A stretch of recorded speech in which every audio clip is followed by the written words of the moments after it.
조기 진단을 했을 때 그때부터 면역 조절약을 쓰는 거하고 한참 여러 차례 반복이 되면 재발되고 난 뒤에 면역 조절약을 쓰거나 안 쓰는 거하고는 일단은 조기 진단했을 때 약 썼을 경우에는 재발이 되는 횟수도 많이 줄이고 일단 재발이 됐을 때 나타나는 병변 자체도 많이 줄일 수가 있습니다.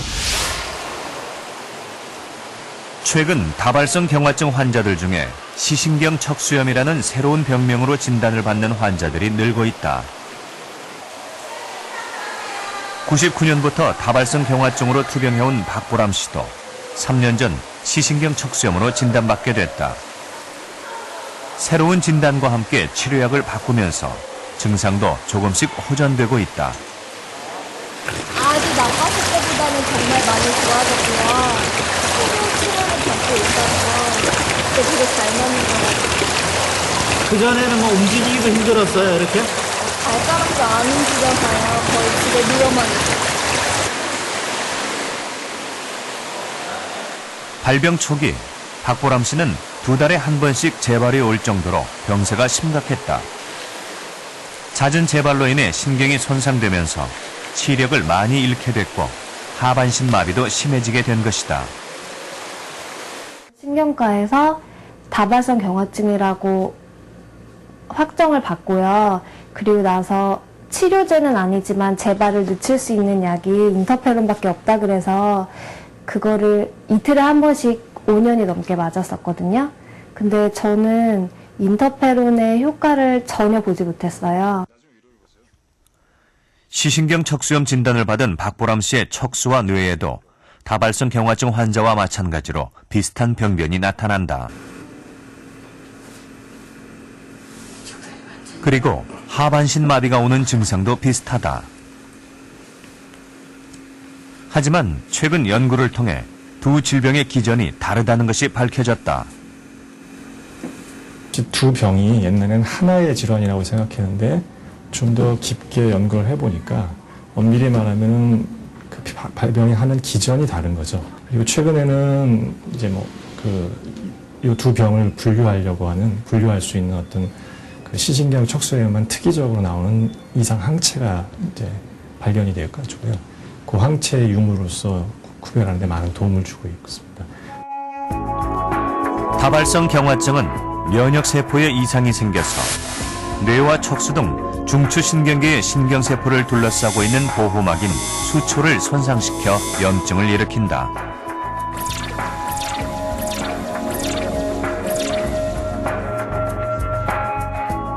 시신경 척수염도 염증을 일으키는 부분은 비슷하다. 하지만 다발성 경화증과는 달리 자가 면역 항체가 만들어져 시신경과 척수에 많이 분포하는 아쿠아포린 4항원을 공격해서 염증을 일으키는 것이다. 다발성 경화증에 효과가 있다는 치료제에는 전혀 반응이 없던 박보람 씨. 2007년 새로운 약물 치료를 시작하고부터는 효과를 보게 됐다. 시신경 척수염 진단에 따라 항암 치료제로 쓰이는 다른 약제를 사용하면서 염증의 활성도가 잡히기 시작했다. 마비와 장애 증상도 조금씩 나아졌고 최근 3년간 재발도 일어나지 않고 있다.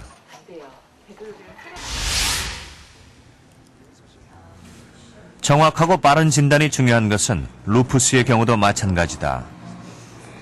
17년 전 얼굴에 홍반 증상으로 병원을 찾았던 권미성 씨. 비교적 조기인 3개월 만에 루푸스 진단을 받았다. 누구보다 건강해 보이는 그녀. 지금은 재발 없이 잘 관리하고 있지만 불과 몇 년 전까지만 해도 병세가 심각했다. 신장에 이상이 오고 눈까지 부어 시력에도 장애가 있었다. 신장의 기능 이상으로 인해 단백뇨 수치도 정상에 비해 30배 이상 높았었다. 이번도 비교적 조기에 진단을 받았습니다. 근데 아주 체질적으로 루푸스가 아주 심했어요. 아주 심했는데 또 이분이 또 저희들과 본인이 적극적인 노력으로 한 몇 년간 이상을 사실은 사투를 하면서 이 루푸스라는 병을 이겨낸 분이거든요. 그래서 거의 한 3, 4년 정도는 병원을 그냥 뭐 집 드나들듯이 자주 입원하고 이렇게 하면서 주사요법도 하고 여러 가지 치료를 하면서 지금 현재의 상태에서는 지금은 소변 검사해 보면은 단백뇨라든지 이런 건 전혀 없거든요.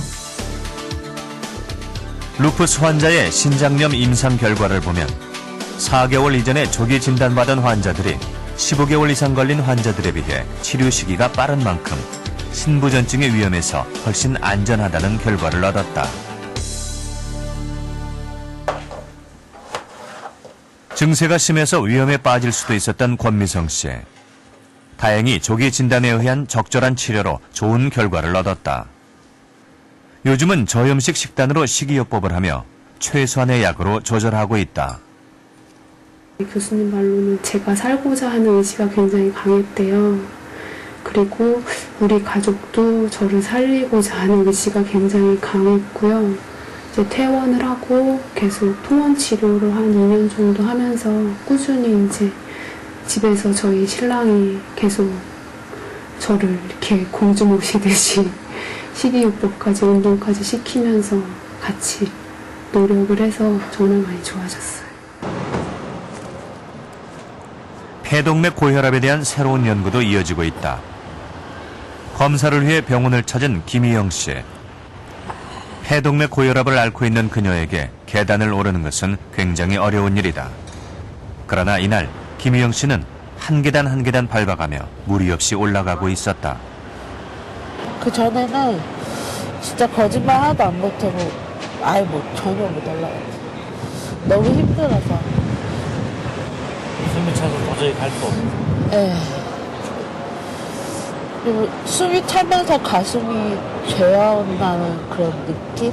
그래가지고 아예 힘도 못 갔죠.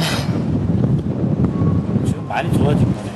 예. 그 임상약 먹으면서 많이 좋아진 거죠. 그녀가 참여한 임상약제는 백혈병 치료제로 개발된 것이다. 희귀 난치 질환의 경우 이를 위한 치료제가 따로 없는 경우가 많아 다른 약제들을 임상 실험 후에 쓰고 있다. 김희영 씨는 새로운 약물 치료로 서서히 호전되면서 지금은 계단을 오를 수 있을 만큼 호흡이 편해진 상태다. 그래.